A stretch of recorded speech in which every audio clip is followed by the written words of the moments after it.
Kita awali dengan informasi pertama, Saudara Badan Narkotika Nasional Provinsi Aceh siap bersinergi dengan lintas sektor untuk menekan masuknya narkotika ke Aceh. Jalur perairan menjadi fokus utama pengawasan yang dilakukan nantinya. Di sela-sela pemusnahan barang ilegal yang berhasil ditindak Bea Cukai Aceh, Kepala BNN Provinsi Aceh juga mengapresiasi petugas Bea Cukai yang telah menggagalkan 50 kg narkotika jenis sabu saat patroli laut. Badan Narkotika Nasional Provinsi Aceh siap bersinergi untuk memberantas narkoba di Aceh. Pengawasan akan terus dilakukan untuk jalur-jalur yang terindikasi masuknya narkotika ke Aceh, baik jalur laut, udara, maupun darat.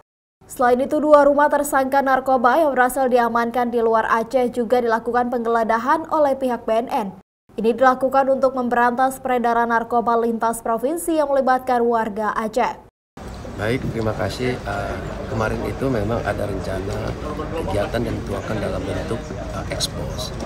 Jadi kita kemarin itu kan menangkap 50 kiloan di daerah Langsa. Nah, jadi nama-nama pelaku itu kita share ke seluruh Indonesia dan siapa yang ada di situ kita adakan penggeledahan bersama.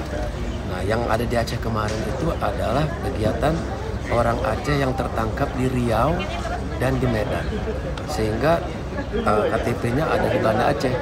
Maka kita akan menggeledah rumahnya, mungkin masih ada tersisa-sisa barang-barang atau catatan-catatan penting, sehingga kita lakukan penggerbekan rumah yang bersangkutan secara bersama.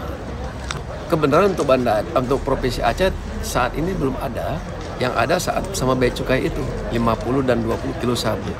Nah, ini yang kegiatan yang ada di Provinsi Riau, Batam, dan Sumatera Utara.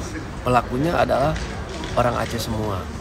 Masyarakat juga diminta berperan aktif untuk melaporkan kepada petugas jika adanya indikasi penyalahgunaan narkotika di lingkungan masyarakat. Syahril, Kompas TV, Banda Aceh.